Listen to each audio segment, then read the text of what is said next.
Good morning, yan. Good morning sa inyo. So, yun dun sa mga nagtatanong sa akin kung ano daw yung ano nila. Kasi po lumabas na po yan. Yan po yung mga chance nyo na para yung account nyo is maayos. Kasi sa akin naman yung case ng account ko yung nangyari kaya nagkaroon ng pula is napindot ko po yung off ko ng dashboard kasi nag-experiment ako. Yung pong ibig sabihin nun. Kaya natawa na lang ako. Kala ko kasi na yung off on kasi binasa ko na i-on daw pag nawala ang star i-on daw yung dashboard. So yan, napindot ko siya. So okay lang yon, charge to experience, okay lang mag zero basta ang importante sa atin masaya tayo sa ginagawa natin. So yan, kagabi kasi hindi ako nakapag-live. So magla-live ako mamaya, abangan nyo lang. So panoorin nyo yung ipinost ko na links doon nung galing sa YouTube. Yung mga bawal at saka pwedeng mag-monetize na account. So yan, marami kasi mas maganda yung matutunan nyo rin. Pag-aralan nyo talaga. Hindi pwedeng hindi nyo pag-aaralan kaya mas maganda yung natutuwa ako dun sa mga nagtatanong din. Kasi ako din, gawain ko rin magtanong. Hindi ako nagmamagaling. Mahirap din yung nagmamagaling ka na tapos hindi mo rin pala alam. So yan, aral sa atin yun para at least mas maganda yung nag-aaral tayo, natututo tayo. Tapos kikita din tayo ng pera. So yan, shoutout natin mga lahat ng nakakapanood ng mga video natin. Tapos yung mga napapasaya natin. So may nagtatanong, bading daw ako. Sa totoo lang po, babaero nga ako eh. Kaso nga lang, nagsawa na ako. So yan, sinagot ka na yung tanong mo. So, kung saan ka masaya supportahan ta ka. So, kanya-kanya tayong buhay yan. Importante, maging masaya lang tayo sa buhay natin. Number one, fuckboy po ako. Noon, hindi na ngayon.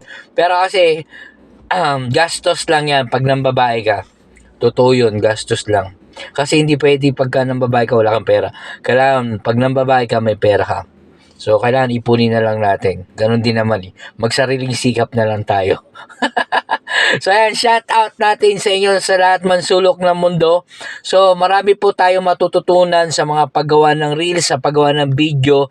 So wag tayo magmadali. Lahat po ng mga video natin dumadaan yan sa mga newsfeed, sa wall ng bawat isa. Kaya tama po yung mini-message ko na pinopost ko. Kung ayaw mo sa isang tao, i-block mo. Para at least wala ka nang iniisip kasi ayaw mo siya. Pero pag gusto mo yung isang tao, panindigan mo yon. Kasi ibig sabihin, masaya ka, natututo ka, at meron kang nakukuhang pakinabang. Yun lang yun. Kung wala ka nakukuhang pakinabang, i-block mo na. Yan ang aral ko sa inyo. So, mas maganda pa rin yung mga nakakapanood ka. Huwag ka maging plastic kasi kailangan maging totoo ka sa buhay mo. May mga tao kasing gano'n na pagka napanood mo, mayroon sila, ganun, ganun, ganun. So, totoo yun. Kasi, ako ganun din. Kaya kayo ganun din. Pero akong ginagawa ko, pag ayaw ko na isang tao, binablock ko.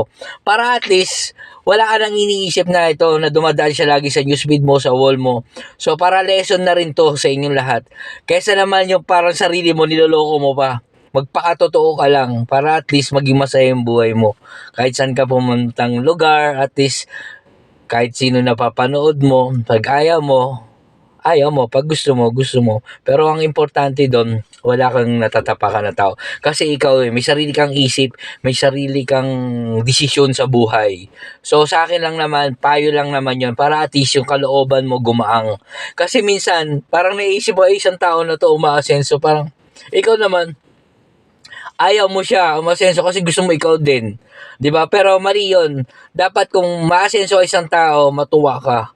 Kasi balang araw baka makahingi ka ng tulong sa kanya o someday na ma-meet mo siya. Sir, ikaw pala yung idol ko ng ganyan, no? Correction. Hindi ako sir, madam ako, ganun. Joke lang yun. Pero at least, maging totoo lang tayo sa sarili natin. Yan, gaganda ang buhay natin. Totoo yan kasi kapag plastic ka sa kapwa mo, wala kang asenso.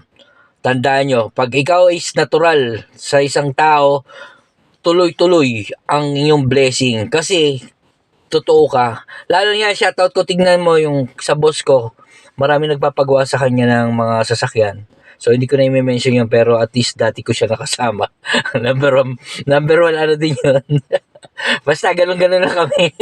So, shoutout sa inyo lahat, saan man sulok ng mundo, lagi lang tayo happy and masaya tayo dapat sa ano man nangyayari sa buhay natin na umaasenso at pagdasal na lang natin na maayos yung mga kapwa natin na siyempre magsikap din para at least pagdating ng panahon, hindi sila mahirapan sa buhay nila, at least yung next generation, meron magiging magandang kinabukasan.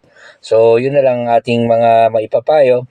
Hindi lang para sa mga personal na buhay, kundi sa mga ano din na pakikitungo sa kapwa.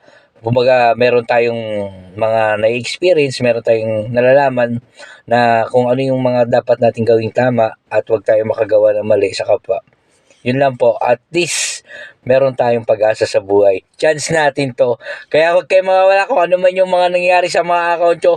Sige lang, go lang. Ako nga, kahit nag-0-0 yan, laban lang. Tawanan na lang natin yan. So yan, shoutout sa inyo lahat and God bless always. Abangan nyo yung live ko mamaya.